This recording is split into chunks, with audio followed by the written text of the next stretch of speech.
Firii buusuudha. Asirratti hektaara tokko boloqqee sanirratti biqiltuu fi biqiltuu gidduu seentimeetira 10 dhibbaa hanga 10 xixiqqoo laata 70 hanga 80 keejjii fayyadamna. Addaan fageenya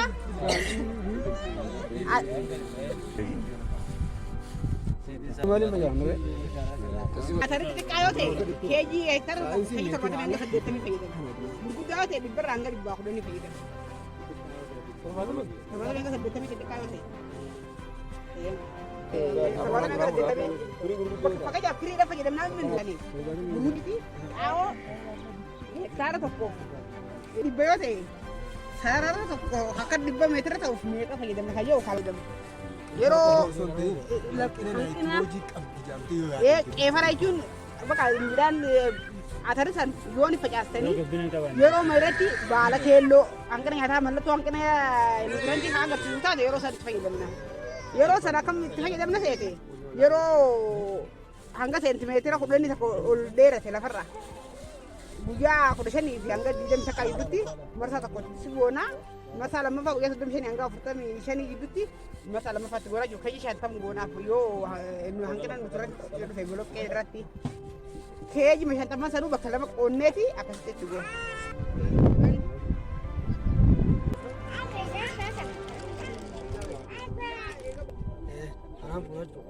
ጊዜ ቡኑ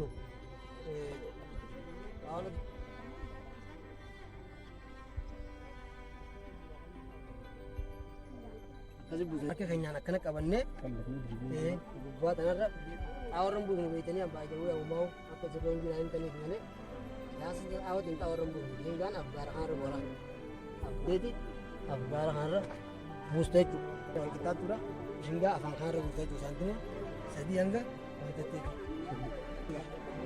yoo qotte chaasta waano mangi jecha naunne santi manga jenne san buto juo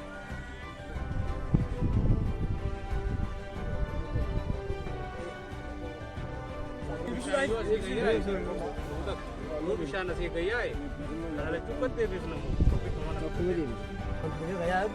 yeroo facaasaa kun qara marashaa ture waan ta'eef akkoon qabu boqeessee jiruuti jechuudha. Yuurummaan sun akka durii fi akka baranaa cheenjii qaban jedhe dur yuuriyaas bar bira buusneeti gubbaatti kana goona. Ammaan tana akkuma kanaatti saantimni 5 san haadhamee bu'ee itti dachaafama malee immoo karaa yaani gubbarraa itti gayyaa'u karaa bishaan itti dhangala'utti laalteeti irraa waliin firii kan nyaatanii duraan buusneemi firiin itti xaa'uun gurraachis kan jiraame yuuriyaa gaafa buusnu.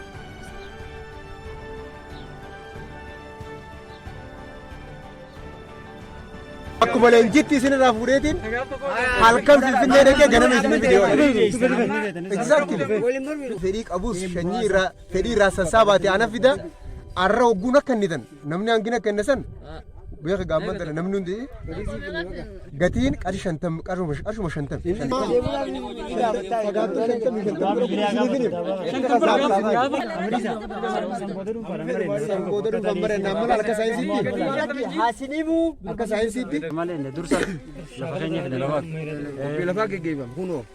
haala qilleensaati ilaalla haala qilleensaa naannoo agirooekoloojii sanii haala akkamii oowwaadha immoo qabbanaa'oo naannoo san kajuu adda baafanna looziin uumamaa maal jenna naannoo oowwatan haala agirooekoloojii sanii filannaa achi booda lafa teenya filannoo biyyee kameen biyyee xirrachaa bal'inaa yoo ta'e hedduu bu'aa qabachuu biyyee xirrachaa gabbataa yoo ta'e oomisha looziitii bareedaadha biyyee diimtuu bishaan keessaa hin qabne bishaan kiliimii immoo biyyee xirrachaa xiqqoo makatte yoo taate oomisha loozii irratti bu'aa guddaa qaba achi booda hanga xaa'oo keenyaati. Tahun loziin tahun berbagi atau mau ala kabutama kayaknya itu fayyadamaa tu macam. Akkasumas akkaataa isii sila bu'a qabeessummaa itti qabdu qonnaan bulaan ittis fayyadaman ni jira. Immoo akkaataa saayinsiitiin xaa'oo barbaadudha wanti jiru naayitiroojii fiksiidha hin barbaadudha. Inni feesi immoo kanaaf akka waliigalaatti haala jiddu galaatiin qabannee hin barbaachisee wanti hin barbaanne gadi baay'inni feesi yoo rakkoon qabeenya loozii baabbii jedhamu fakkeenyaaf xiqqoo waan ta'eef qofta fuutee gubbaarra. Hangi shanii meeqa? Beetu beennee yoo hin loozii rakkoo.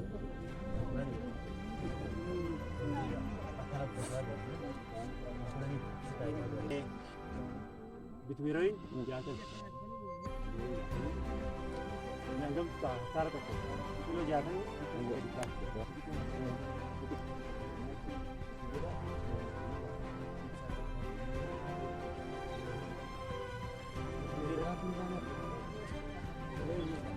Kaase sirri santimeetira 5 yuuriyaas ogguugoon irraachi fagaannee haanee hanga seentimeetira 5tti gannaynee matti kan ta'u yoo ta'e voolaataayilii ta'eeti niwutirantii silaa midhaan sun barbaaduu malu keessaa bahee deemaa kan jirraa jechuudha. Awwaalaa deemuu wanti barbaachisu. Isa kanaa jechuu barbaade. Waasaa achi kuttees deebitee wantaan godhatettu taa'usan hundi xaa'oo jechuudhaaf wanni mi'aa qaba keessaa hojjechuudha. Inni waan isin hin galin shaakala irratti nu gaafadhaa yoo yaada deeggaru taate deeggara bakka aniin andoo gore sirreessuudhaan deemuu danda'utu nurra jiraata jechuun hundinuu.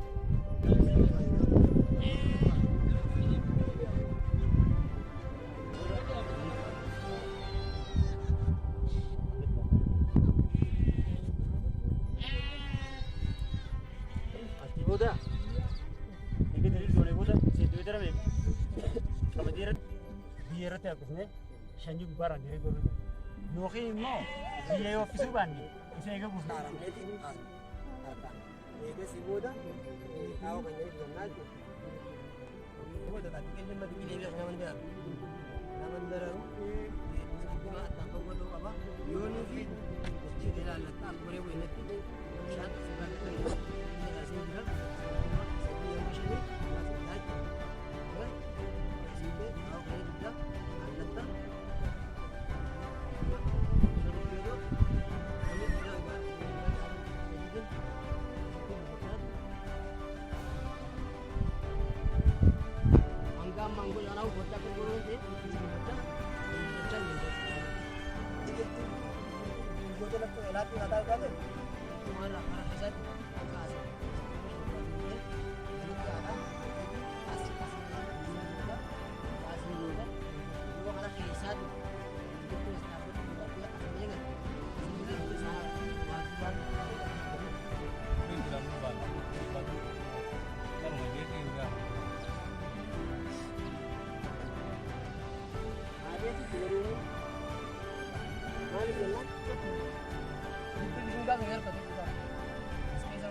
Karena itu beras, ada apa nama orang itu bilang orang basut di basah kanan kita balik aja langsung, main routing ke disun, biar kata tu.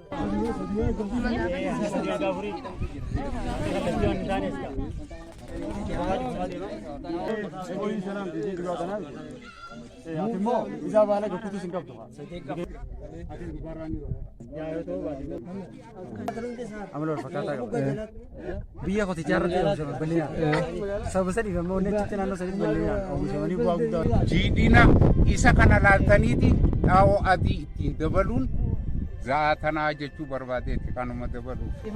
Adiin kun marsaa meeqatti godhama?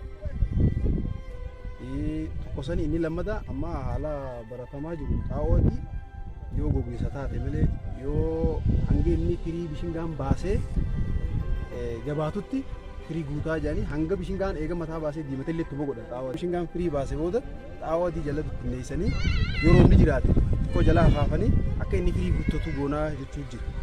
Inni kun miidhaa qaba. Saayinsiin hooni hayyamaa waan jiru sana bakka namni beeku yaada rakka. jechuun wanti isii adda bahu taa'uun yeroo ittiin itti godhamu takka yeroo ittiin silaa inni gaa'ee yookaan bireezingii isii jennu san guyaan akkuma beekamutti dhaabbataan namni beeku saayinsiinis lafa kaayisanii jechuudha. Saayinsummaan ammasis yeroo ittiin filaaringii isteejii irratti parsantiidhaan jechuudha parsantii hanga tokko barbaachisaa jee saayinsiidhaas kanneen adda beekni jechuudha. Firii baasee booda firiin gubbaarra yookaan mul'ate itti godhuun hiikaan qabu. Maal jechuun nyaata sanbarnu ni qopheessiti hanga dhumaatti bira ni qopheessiti gaafa baalli isii sun maal ta'e jechuudha. Gara biicaatti gaafa deebi'e immoo biqiltuun kun nyaata qopheessuu ni dhaabu. Kanaaf yoonii fi xiqqishoo garuu hangizee firii baase sun hanga barbaachisaa ta'e sun ol yoo ta'e kan itti gosa taate cinaan tokko lafa guddaa. Dambaas waan sirrii. Xaa'oon bishinga irratti xaa'oon gurraachi yeroo facaasaa guuturraa guututti itti godhama. Bishinga irratti xaa'oo adiin bishingaan harama marsaa lammaffaa irratti jechuudha. Guyyaa 35 hanga 40 kan jenne sanitti guututti itti godhama. Hundinuu waan inni hektaara sanii qabu itti godhama. Amma dur ammoo ispiliitiinidhaan waan jiraachaa ture jechuudha. Amma tara tan ammoo fooyya'ee yeroonii fi guyyaa 40 maajik dee ijaa'ame san guyyaa itti galtee mataa guddisuu fi xiqqeessuu fi dhaluuf hanga oomishatti yoo itti godhame battalumatti godhatee dafee humna godhatee akka deemee bakka ga'u san ga'ee waan san dhaluuf barbaachisaadha jechuudha. Sadarkaa adda addaatti boqqolloo irratti immoo sadarkaa adda adda irratti kan itti goonu ta'a. Boqqolloo irratti ispiliitiidhaan itti goona. Guyyaa 35 hanga 40 kanatti itti goona boqqolloo irratti. Haala kana jijjiiramaa jira jechuudha barbaanneeti. Hojimaatan amma boqqollootti seenna murteessaan guyyaa 35 hanga 40 ijaamee kaayame malee dandeettiin godhamnaan jechuudha yeroo sadii barbaachisaadha. Amma qorannoodhaaf dandeettii qonnaan bulaatii wajjin yeroo sanii murteessaadha ijaamee lafa kaayame malee tokko yeroo facaa lammaffaan guyyaa 35 hanga 40 sadaffaan ammoo yeroo midhaan daraaraa qonnaan bulaatii wajjin qorannoo qorateeti guyyaa sanitti guyyaa murteessaan guyyaa sanii lafa kaayame malee wanni daangeessee jiru ikoonomiin kee dandeenyaan rooba qabaannaan booruma bu'aa.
Maqaan kiyya Faamii Sheekh Umariin Jaamaa ogeessa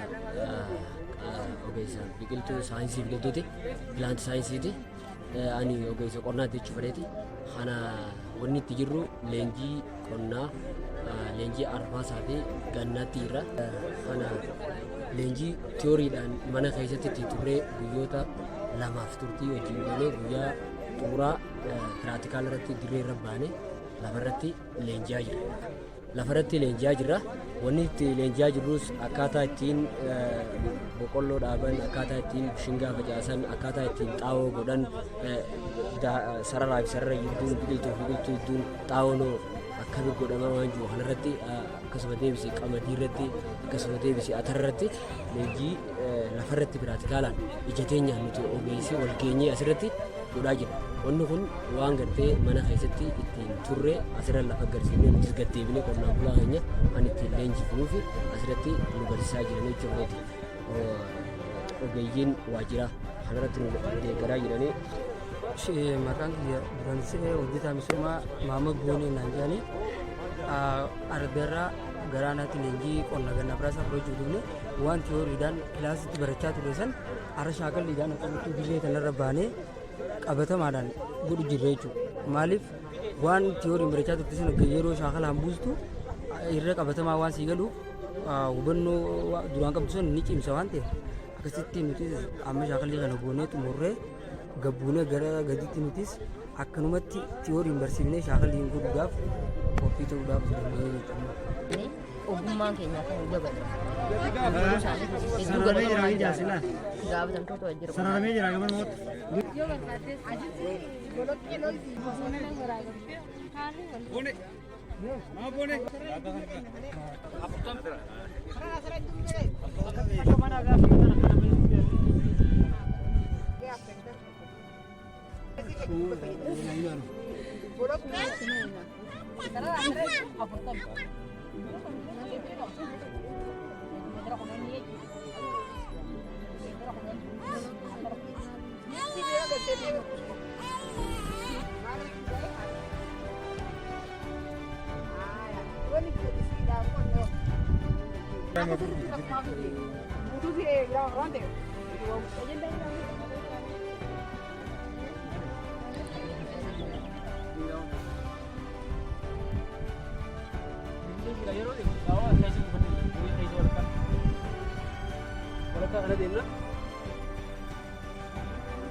Bishingaa kiloogiraama hektaara tokkoof hangam takka fayyadamu? Akkasii bishingaa kana gaffageenyi lafa jiidhinsa hangam takka qabu keessatti bishingaa facaafa. Inni sadaffaan ammoo bishingaa kana gizee keessa kan naynu xixiqqaa kana hangam takka biyyee keessa gizee biyyee hangam takka keessa kan naynu.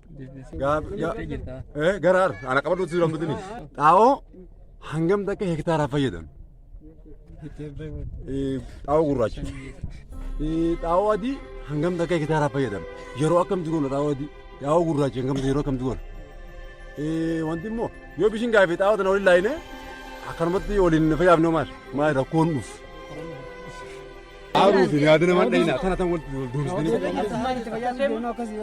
Akkasii waan jiran dubbachuu daame.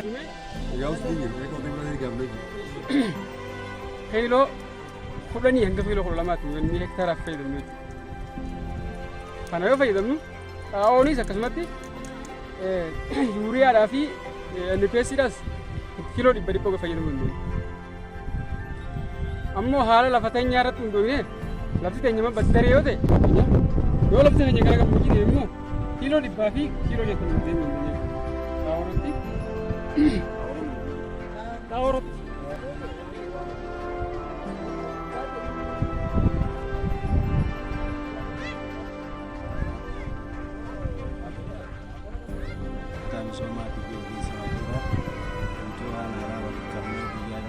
Sadiif leenjisaa kan jiru ta'uu isaati.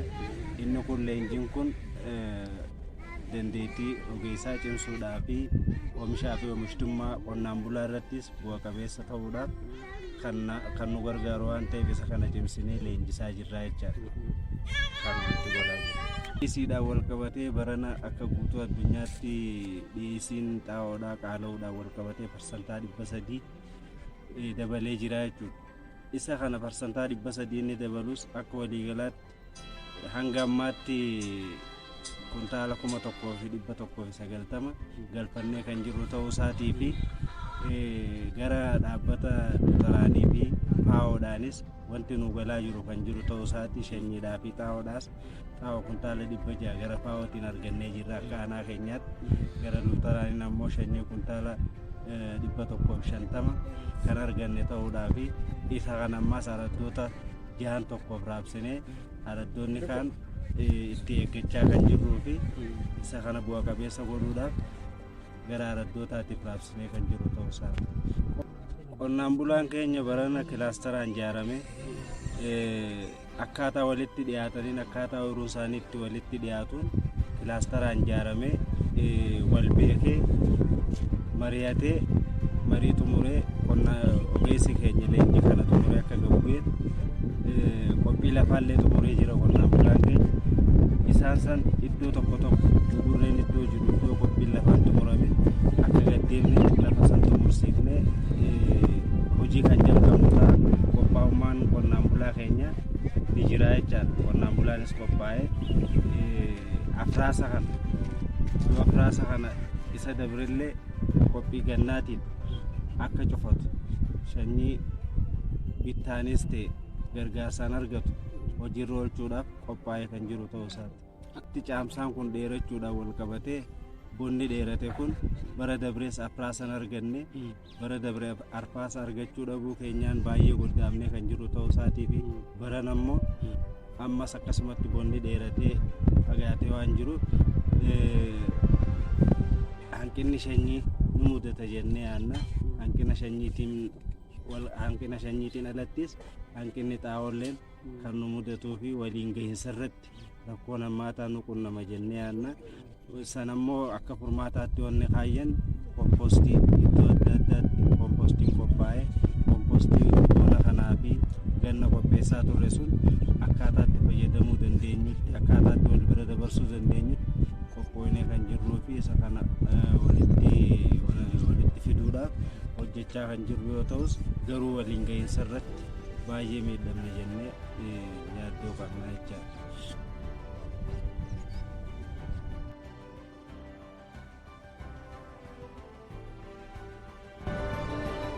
Sektara adda addaa irraa hasila walumaanii leenjiin guyyaa lamaaf ni kennamaaf dargaggeessaafis dubartootaafis addatti dargaggeessaa fi dubartoonni guyyaa tokko qonnaan bulaan adda dureen jiddu galeessa harka qalleeyyiin guyyaa lama keessatti ni kennama. Yoomirraa eegalee guyyaa 10 irraa guyyaa 10 fi 11 qonnaan bulaadha. Qonnaan bulaa san biratti immoo achi asitti hojjetaadha waan silaa asirratti leenjitan kan akkaataatti hojjetaan achi jiru isin deeggaruu danda'u irratti san qabatee qindoominaan achitti waan silaa qonnaan bulaa irraafis leenjii